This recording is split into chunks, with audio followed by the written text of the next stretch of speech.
Good morning. I'm all tied up here. Good morning. We've got cold weather tomorrow, but the sun is out today. So we're going to bask in its warmth. And it might be that kind of a morning where we just kind of take a stretch and take a nice deep breath as we kind of begin. Get our lungs full of oxygen as we are together today. We've got a great story, this parable of the prodigal son, which is a fan favorite, and there's a lot there. So let's dig into it. We start today. There's cookies in the back. That makes for a good day, any day. So we'll get to that too in all due time. Holy Gospel according to Luke. Glory to you, O Lord. Now all the tax collectors and sinners were coming to listen to Jesus. And the Pharisees and the scribes were grumbling and saying, "This fellow welcomes sinners and eats with them." Then Jesus said, "There was a man who had 2 sons. The younger of them said to his father, 'Father, give me the share of the property that will belong to me.' So he divided his property between them. A few days later, the younger son gathered all that he had and traveled to a distant country, and there he squandered his property in dissolute living. When he had spent everything, a severe famine took place throughout that country, and he began to be in need.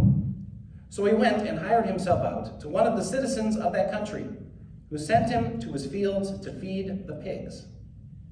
He would gladly have filled himself with the pods that the pigs were eating, and no one gave him anything. But when he came to himself, he said, 'How many of my father's hired hands have bread enough to spare? But here I am, dying of hunger. I will get up and go to my father, and I will say to him, Father, I have sinned against heaven and before you. I am no longer worthy to be called your son. Treat me like one of your hired hands.' So he set off and went to his father. But while he was still far off, his father saw him and was filled with compassion. He ran and put his arms around him and kissed him. Then the son said to him, 'Father, I have sinned against heaven and before you. I am no longer worthy to be called your son.' But the father said to his slaves, 'Quickly, bring out a robe, the best one, and put it on him. Put a ring on his finger and sandals on his feet. And get the fatted calf and kill it, and let us eat and celebrate. For this son of mine was dead and is alive again. He was lost and is found.' And they began to celebrate. Now his elder son was in the field. And when he came and approached the house, he heard music and dancing. He called one of the slaves and asked what was going on. He replied, 'Your brother has come, and your father has killed the fatted calf, because he got him back safe and sound.' Then he became angry and refused to go in. His father came out and began to plead with him.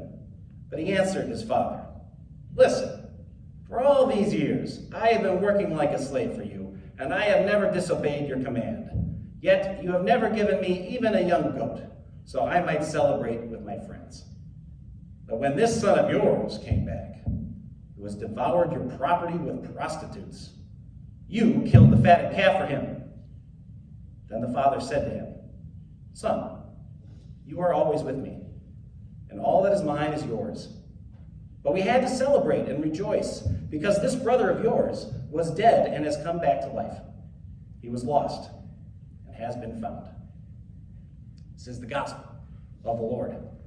Praise to you, O Christ. Please be seated.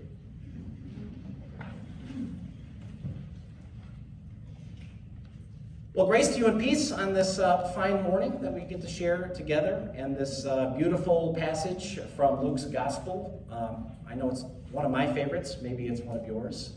There's just so much in here. It's rich. It's challenging. It's familiar. And yet there's an abrasive quality to it. There's something about this story, I think, that in some way really kind of encapsulates the whole gospel message, and yet at the same time is unique only to Luke's gospel, which I find kind of interesting.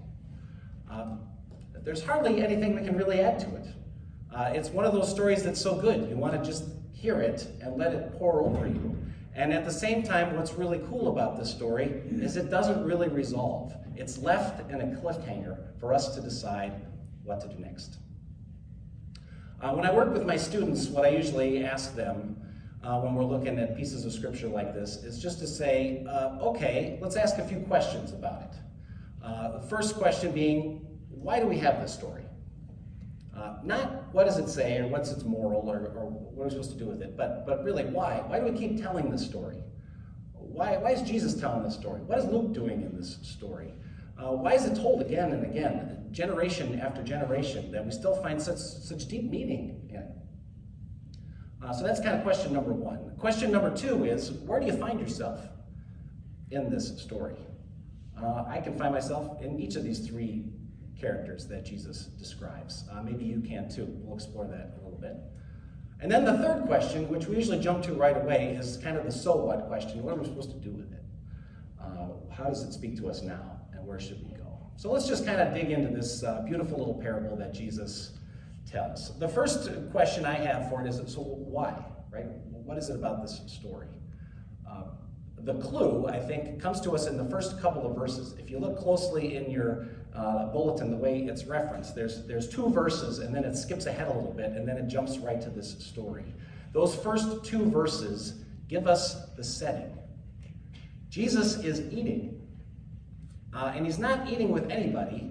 He's eating with tax collectors and sinners, of all people. You think, okay, that's fine. I'm a sinner myself. That makes sense. I'd like when Jesus eats with me. That's great. That's why we come to the table every week. But there's more to it than that. Think about this. So tax collectors, I mean, nobody likes doing their taxes. I mean, I just talked to my accountant this week. Things are going to be fine. But, you know, we do this every year. It's okay. But think about this. The people that are listening to this story, they are oppressed by the Roman Empire. They have an occupier there.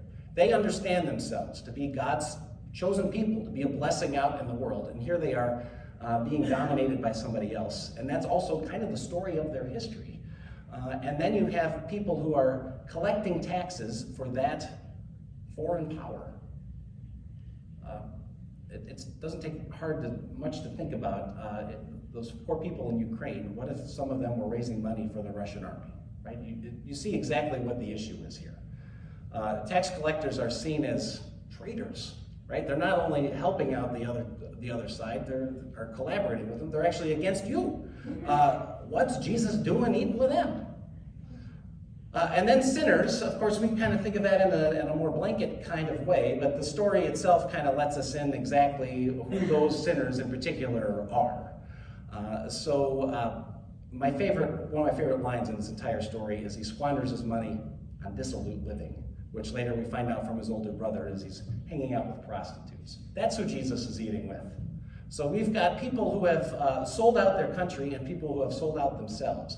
And they are sitting there with Jesus. And all the religious people are rightly pretty annoyed with Jesus about this. Think of who they are.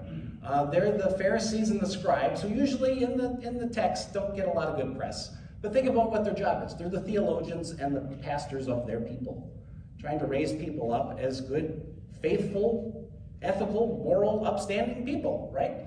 And what is he doing with these people? Then Jesus is going to tell this story, but first we have the little missing verses in there, which are two other little familiar parables that you've probably heard a million times. One is the story of the sheep who goes out and gets lost, and the shepherd leads the 99 to go find them, which you think makes no economic or practical sense, unless, of course, you're that sheep. And then there's the woman who has these 10 coins and loses one and scours over the entire house until she finds it. And in both of those parables, they end with a great celebration. It ends with a party. And so does this story. So there's a little continuity in there. Now, if you've ever been that person or in that place where you've been lost and brought back into the fold, or if you've ever lost something and found it, you know exactly how you feel. You know exactly what these stories are about, what Jesus' message is here. Little quick story. The first mission trip I ever took with kids, I was 22, I think. I had 15 kids going to South Dakota. We were leaving from the church I was serving as a youth director in Wisconsin. Back in those days, he didn't do anything online yet. I got the check from the pastor to hand in the registration. And for weeks, I kept looking at the check daily to make sure I would not lose it. So what do you think I did like 3 days before it was time to go? Right. So I'm scouring over everything. I had it in this envelope. I had it in my bag. Where did this thing go? I had the envelope. I'm looking over everything to find it until finally, the last day, I look one more time out of desperation before I have to call the pastor up and say, that check for like $3,000 you gave me? I don't have it. I look in the envelope one more time. I had folded it in half, and it was blending into the back of the wall of the envelope.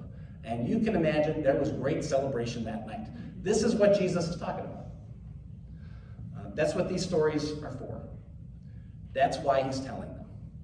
If you've ever been on the receiving end of either of those things, you know exactly what he's talking about. Then there's this story, which not only talks about being lost and rediscovered, it's all about relationships. It's about this family. We all have families. We all have friends. We all have people that we've stayed really close to and people that we haven't for a variety of reasons. It's personal, this story. I think that's why it still speaks to us so well, and we can find ourselves in it so easily. First, there's the younger son, which we kind of know this redemptive story. He goes out, he squanders everything, he comes back, and his father forgives him, and isn't that beautiful? And if that was the entire story, that's enough, right? Isn't that the gospel encapsulated in one great swoop? But there's more going on here, of course, if you look at some of the details. So you've got these two sons. He's the younger one, and he's asking for his inheritance. There's two problems with that. One, he's the younger son. He's really not entitled to anything. So he's kind of taking from his brother. And the other thing is, his dad, he's still alive. So he's basically telling his dad to drop dead and give me the money. Why is this kid not being sent to his room, right? That's where he should be. But his dad gives it to him. He goes off, he squanders it all, as we know, with that dissolute living piece. A famine strikes, he has nothing. Imagine this is a good Jewish kid who grew up kosher. Who's he feeding? The pigs. He has sold himself out. He has lost his birthright, right? He has gone against not only himself and God and his family, but his people, right? He's squandered it all. He comes up with this brilliant speech about how he's been such a jerk. And maybe he knows he's lost his identity, but maybe his father, who he understands to be a good guy at least, will maybe take him back and employ him so at least he can eat. So he kind of comes to his senses and comes back. And again, if the story ends with the father running to him and embracing him, that's it. That's the good news of Jesus right there. And if we've ever experienced that for ourselves, when we've messed up our relationships, either by what we've done or left undone, as we confess every week, you know what it feels like to be forgiven. And isn't that a beautiful image of God's love and mercy and grace for us?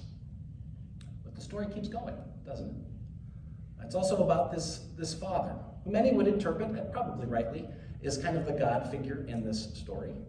But there's also a little play between him and the older son, because one of them gets it and one of them doesn't. So the father, who gives him all of these things, he actually lets him go. Think about that. As I mentioned earlier, this kid should be up in his room thinking about what a jerk he's been, and yet his father lets him figure it out on his own. There's something to be said about that. Our relationships with each other and our relationship with God is about back and forth. He does waste everything and leaves, but what does this father do? He's waiting for him. He's on the watch, waiting for his return. A book I read probably about 20 years ago, I think it's 25 years old. It's called The Gospel of the Beloved Disciple by James Carse. It's not a great book. I'm not going to really recommend it. But what he does in this is he kind of takes the stories that we know and are familiar and just twists them a little bit, or tells stories about those stories. And this is my favorite one, because in this novel, Jesus is still kind of a young man getting ready to go out on his own and start this ministry, and he meets this old beggar by this well, and he starts talking to him. And this beggar, this old man, starts telling this story of how he had these two sons, and he gave his son, the younger one, some money, and he went out and squandered it, and he came back and asked for forgiveness, and he sent him away and said, I never want to see you again, because you've brought shame on our family. And his deep regret sent him out the rest of his life looking for this kid. And so when Jesus tells this story, he redeems him by giving him this other take. I think there's just so much in there that's rich, and I try to model my relationships on this. I don't know if you do too. You want to be a forgiving person. You want to be a person who is about restoration and forgiveness, like what was read from Paul. This ministry of reconciliation that we are a part of, to be ambassadors of Jesus out in the world. This is what it's all about. And we've had those moments, both where we've done it and where we regret not doing it. And this story brings us back into that. Then there is, of course, the older son. And he, probably deservedly, gets kind of a bad rap. We always think, man, this poor guy doesn't get it. But think about who he is and who he represents. He basically is the religious people in this story. That's what Jesus is talking to. The religious types who say, why are you hanging out with these losers? And then we hear the story of all these redemptive things that have happened. But now it's back on us, and it's back on them. This older brother has every reason to be upset. His brother stole from him, honestly. His father kind of sells him out when he gives this younger son the robe, which is like his dad's best suit, right? And he puts the ring on his finger, which would have had the family seal. Are you kidding me? And throws a party. And this poor guy, he doesn't even hear about it from anybody that's working there or from his dad. He just hears the music and has to discover on his own what has happened. He's upset. Any of us would probably be upset too. It's easy to see. And then he has this interchange with his dad. Notice what happens. He only calls his brother your son, but his dad only calls him your brother. It reminds me back to the early parts of the scripture where we have the story of two brothers, of Cain and Abel. These first two brothers. Cain's a farmer, Abel's a shepherd. They both go out and work hard. They come back and each give an offering to the Lord. For whatever reason, Cain at least thinks God likes Abel's better. And he murders him. And then God confronts Cain and says, what have you done? And Cain says, am I my brother's keeper? Of which the answer is, of course, well, yeah. And this story, isn't it a reminder, are we our brother's keeper? Well, yeah. We look at the world around us and all of its problems and violence and disparities and people being jerks, and you think, well, are we our brother's keeper? We've got enough problems of our own, don't we? But the answer is, well, yeah. We are supposed to take care of one another. Isn't that this ministry of reconciliation that Paul reminds us about? Isn't that what the gospel is for? For us to bring that gift of God's love and mercy and grace and peace to all those around us, whatever they're going through. I spent the last couple of weeks with some of my young people at school. We have like this 2-week time where we kind of pause the academics and everybody takes like a mini course for 2 weeks. So some people were learning about criminal justice and some foods of the world. Others learned how to play pickleball. Some did mountaineering. All you name it, it was up there. But I did little service projects with these guys all around kind of the wider New Haven area, doing all sorts of different things. Blankets for hospice, cleaning out apartments for homeless veterans, helping families who were at the Ronald McDonald House, giving them food for when they came back because their kids are in the hospital, working with Food Share, doing a soup kitchen, all of these things. You say, is that really our responsibility? Do we really have to do all of these things? Well, if we're our brother's keeper, our sibling's keeper, our fellow human being's keeper, well, yeah. Well, yeah. This story, what's so great about it? It is about God's love and mercy. It is about forgiveness and grace. We experience that for ourselves. And then we're invited, like the Father, and we're invited, like the older son, who is standing there at the door deciding whether he's going to go in or not to join the party. Join the party. Amen.